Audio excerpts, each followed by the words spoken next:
So, hey Dale, how's it going?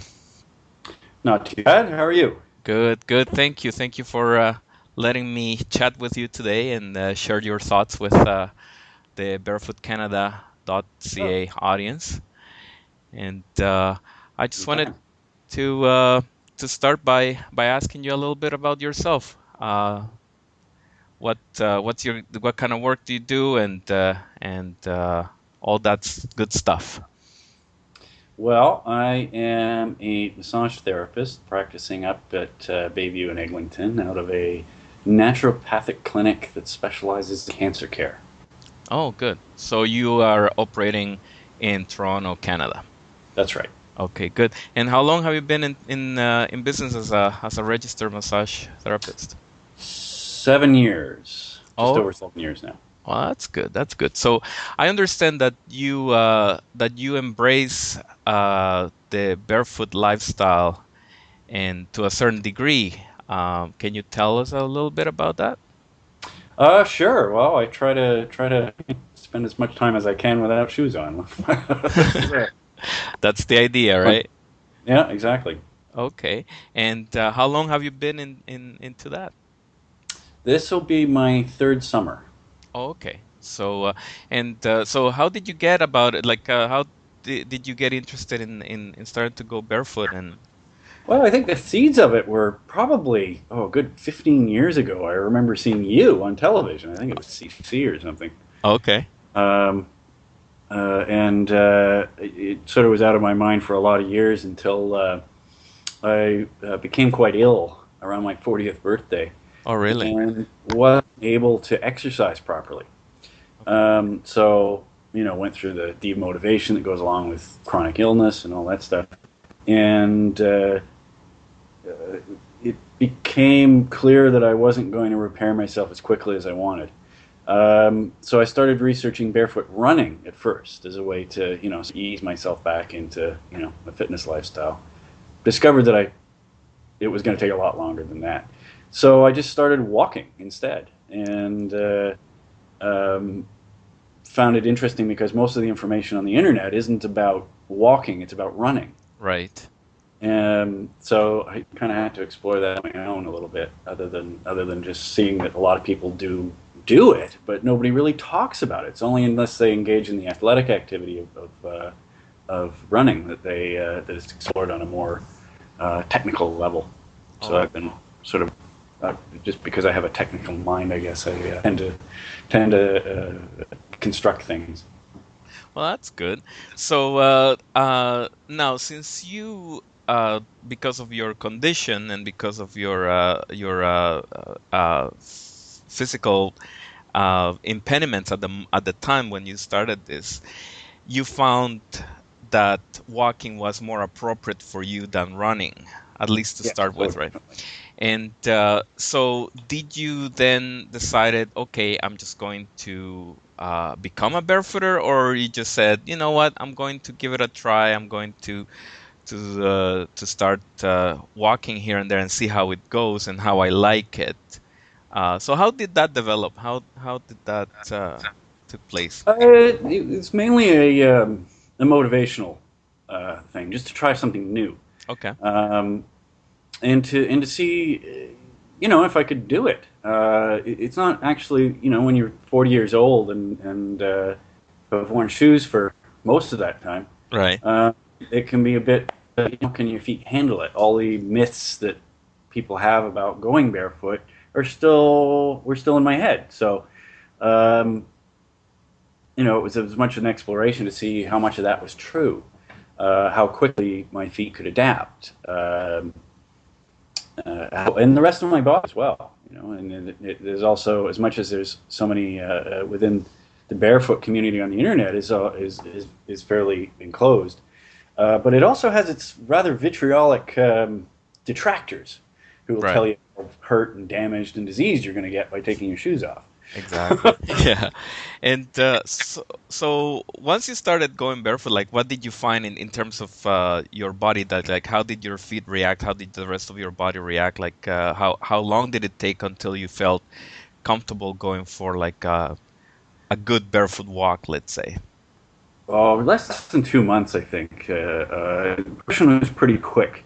I've been a martial artist since I was 15 or so, Okay. and which means I've done most of the exercise in my life barefoot anyway.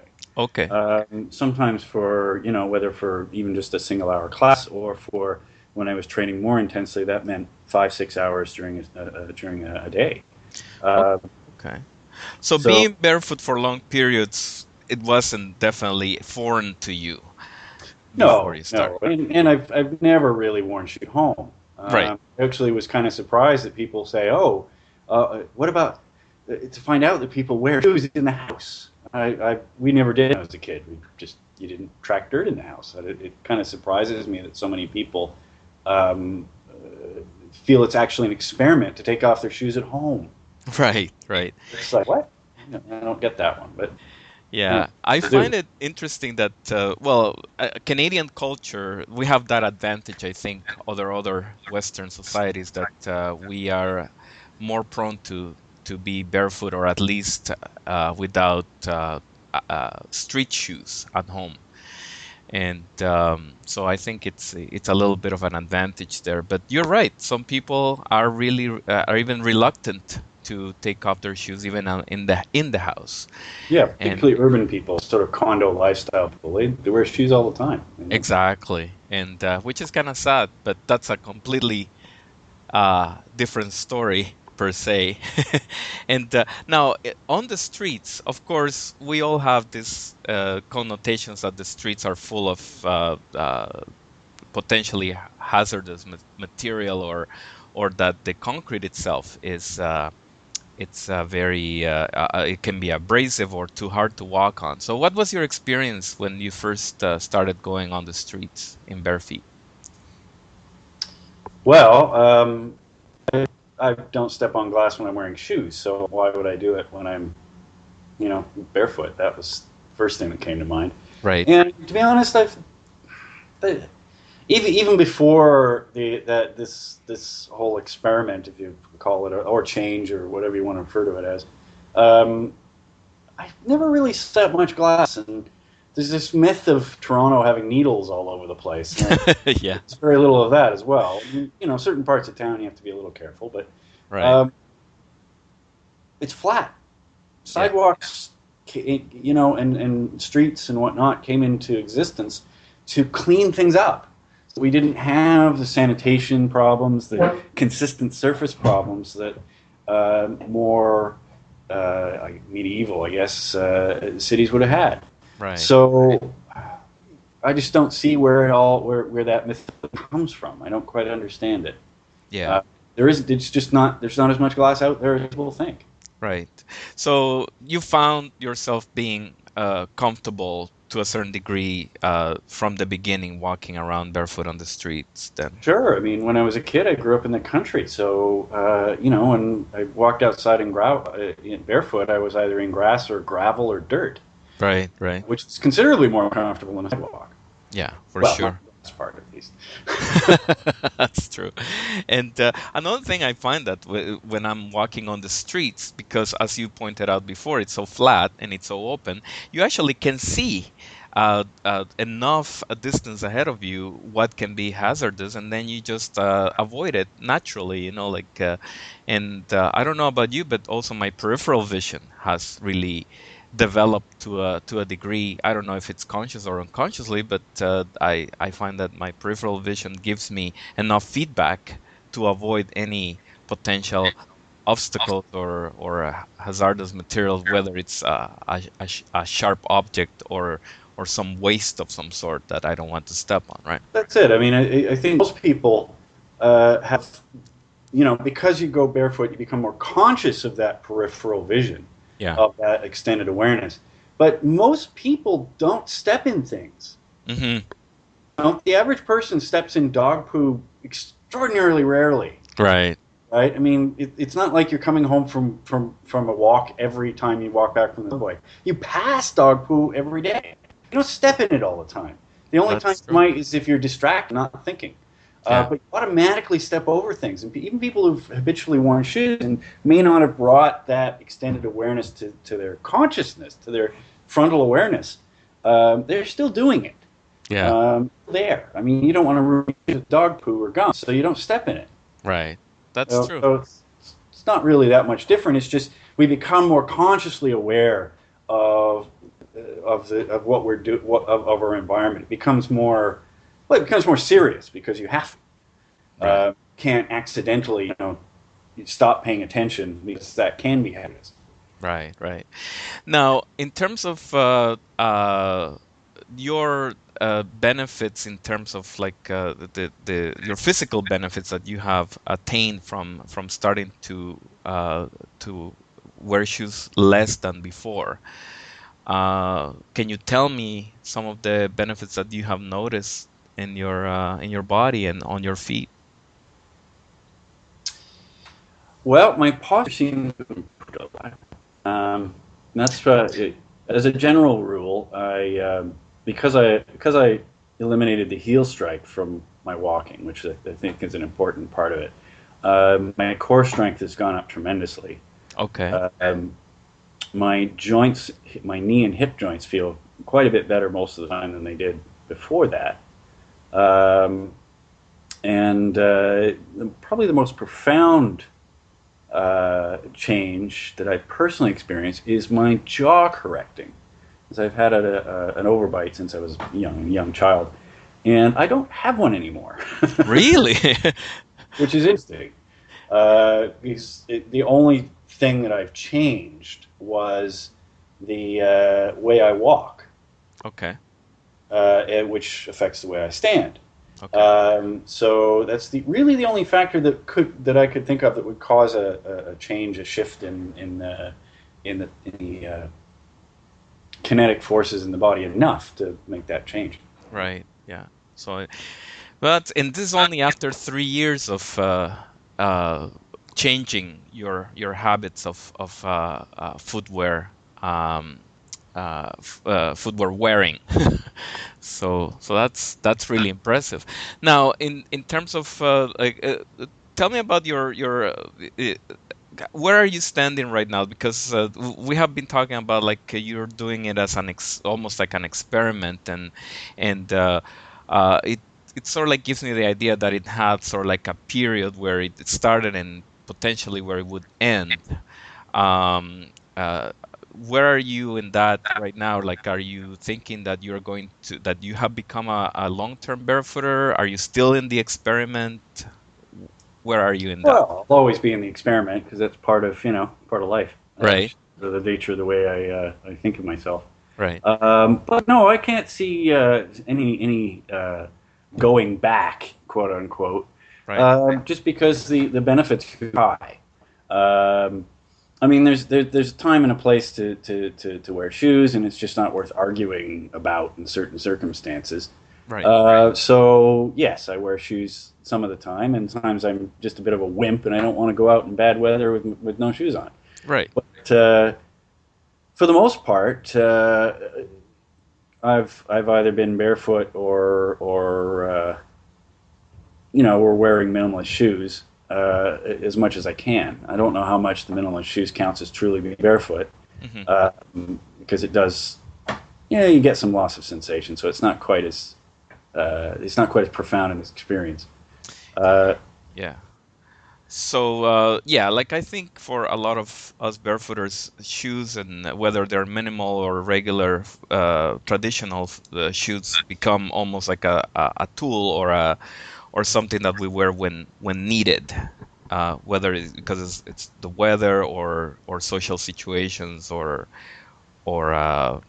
imminent danger kind of thing. But so would you agree with that? yeah, I definitely agree with that. There's a certain amount of manners associated with going barefoot too, Yeah, or not going barefoot. yeah, Uh, when you walk into somebody's business and they object, hmm well, you know what? It's their business. right, A little different on public spaces and things like that. Then I think there's a little more legitimate argument for saying, hey, I just don't wear shoes. Leave me alone. right, Um, but is also until people become more aware of how much of wearing shoes is a social phenomenon. Hmm. They aren't going to be willing to listen to anything else. Right. Right. Sometimes it helps to explain to somebody when I found anyway in this past few years that when I do go into a place barefoot and put some shoes on before being asked, often they will ask me Hmm. and be more willing to listen. Right. I'm willing to, play by the social rules than if I wait to be asked. Right. Right. Right. Right? 'Cause then it becomes a conflict situation because they've already decided I'm crazy. Yeah. Haven't we all gone through that, eh? So it's yeah, for sure. Now, in terms of your work, you're lucky enough, like myself, to be able to, at least for most part, remain barefoot or at least without uh, street shoes at your workplace. Is that correct? That's yeah. Okay, A and lot more friendly to it. Anyway. pardon? Certainly a lot more friendly to it. Yeah, for sure. And so, have you had any I don't want to say confrontation, but have you had any curious reactions or abnormal reactions from your clients when they see you, when they meet you, especially, I guess, especially new clients when they meet you and they discover that you are operating barefoot?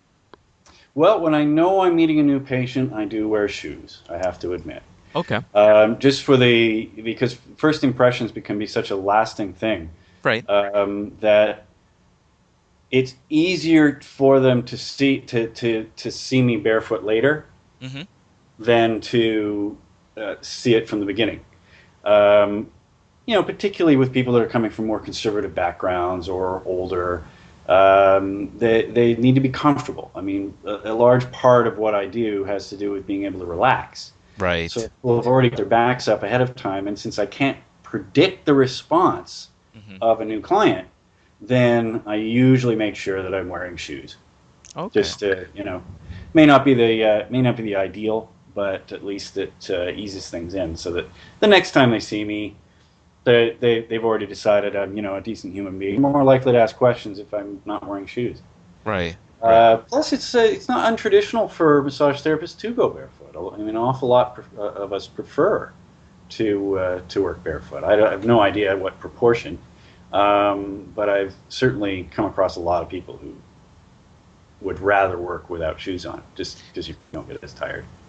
Yeah, and I guess it has to do with like and from my understanding, I do a little bit of massage myself, as you know, like as a not as a professional, of course, but I have taken some interest in it, and I find that it's more grounded and it helps with balance and making sure that you have a proper grounding in order to apply the appropriate forces to your massage techniques. I don't know if you find the same. Definitely, it adds a lot of subtlety to your upper body movements when your feet are working appropriately. When you're just sort of in rigid shoes and you're basically just balanced on a pair of sticks, right? So Right. proprioception, you don't have as much awareness of space as you Right. do when you're completely barefoot. So that changes the treatment dynamic and changes the subtle sensations you can feel in someone else's body too. Right. A lot of the more subtle forms of body work are based around the idea of feeling tension, rhythms, forces in another person's body.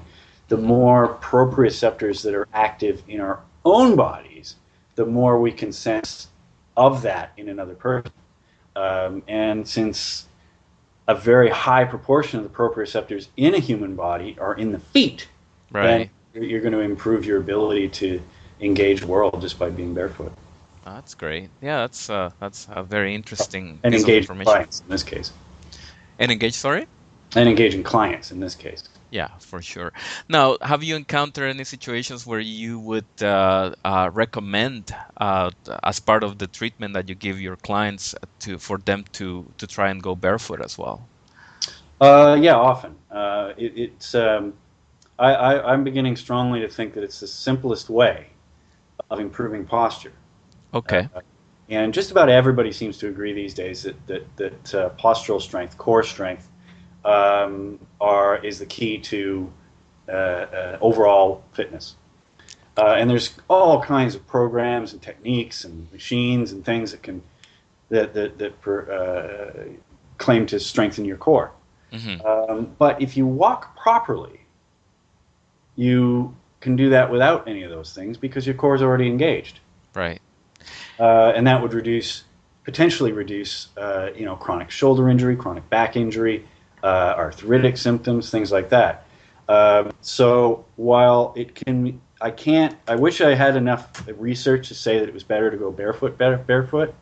Uh, from a professional perspective, I can only find out enough information, or only have currently enough information to say that the benefits are in the biomechanics of Hmm. going barefoot. But in order to learn the biomechanics of going barefoot, I think it's pretty safe to say the best way is completely barefoot. That's good. Even minimalist shoes shut down enough of the nerves in your feet that you can potentially harm yourself Wow, that's by interesting. walking too much Hmm. too soon with barefoot biomechanics. Whereas if you go completely barefoot, your skin is self-limiting. Right. It just hurts too much, so you stop when you've reached your whatever you can handle at the time. And as your skin gets tougher, so do your bones, ligaments, tendons, muscles, and everything goes at an appropriate pace over the period of anywhere from a couple of months to a couple of years, depending on how much damage to the foot, how old the person is, their own fitness background, uh, and any health problems that might be in the way as well. Right. So it goes down to, or it goes back to listening to your own body and paying attention to what your body is telling you, the how it's developing and how it's progressing with the Very much, yes. yeah. Yeah, yeah, because it's a you know you metaphysically we can talk about going barefoot and engaging with the world, but at a purely personal level, you're also engaging more with yourself by Mhm. doing that.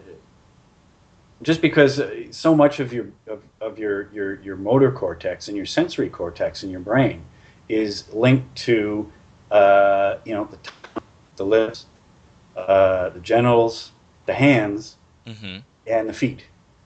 Right. But the only things that the main thing that we cover up is the feet, Right.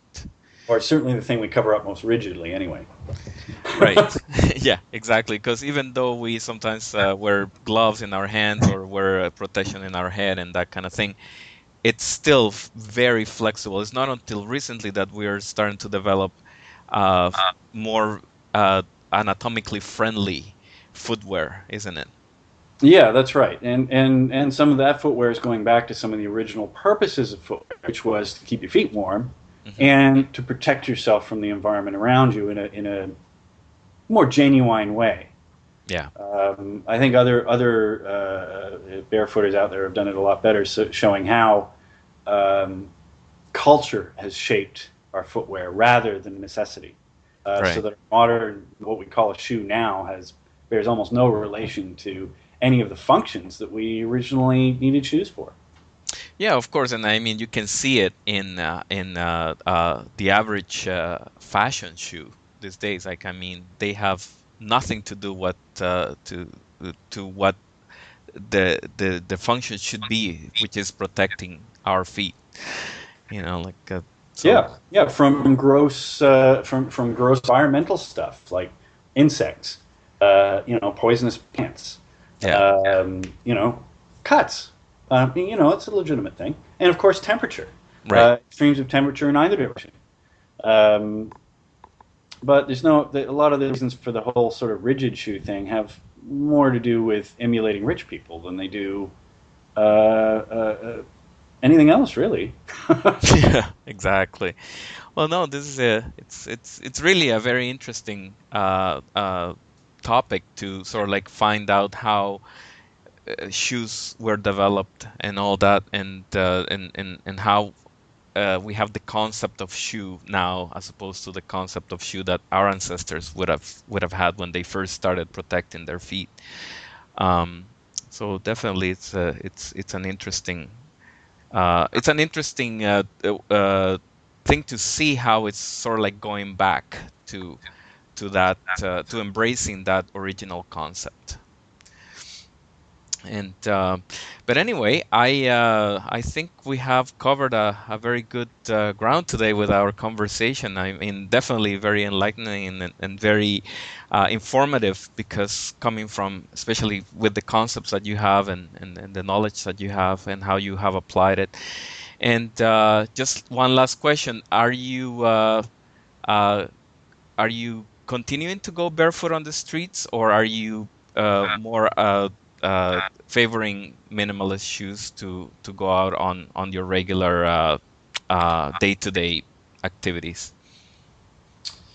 I've been wearing this as it's warmed up this season. I've been wearing minimalist shoes more often just because I've been out a lot, Right, and I actually haven't found a good solution for taking on and off yet because I don't like. I spent way too much time with flip flops last year, and I right, don't really like those very much. right, The Vibram Five Fingers are the only minimalist shoe that I have currently, and they're hard to go on off. right, So I either have them on or I don't. right. Yeah, So if my environment is unpredictable through the day, I do tend to stay in the Vibrams more often than I necessarily like. But I am looking around for a more uh, an easier solution, something I can pull on and off that still get minimalist feel while I need to wear a shoe, so that I can go barefoot most of the time. right. Because as I said, I'm not really a big fan of flip flops. They don't allow for the right biomechanics, and it's not very comfortable. Yeah, they tend to interfere with the way we walk. I find that it changes the way I walk quite a bit when I go in flip-flops. So I definitely, it's my last resort, and I only try to wear them for a few minutes at a time if I'm forced to do that. But yeah, so probably there's a challenge there for some of the barefoot or the some of the minimalist footwear developers, and maybe they can get back to us with some ideas.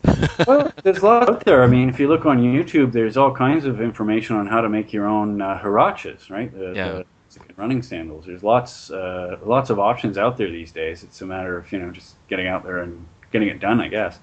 Exactly, and finding the right material for Yeah, sure. definitely. Yeah. Well, thank you very much, Dale, for spending this time with me, and it's been a good half hour as per usual. We always have good chats, but this is the very first time we actually put it on tape per se. Well, no, you're welcome. Thank you. Thank you. All right. So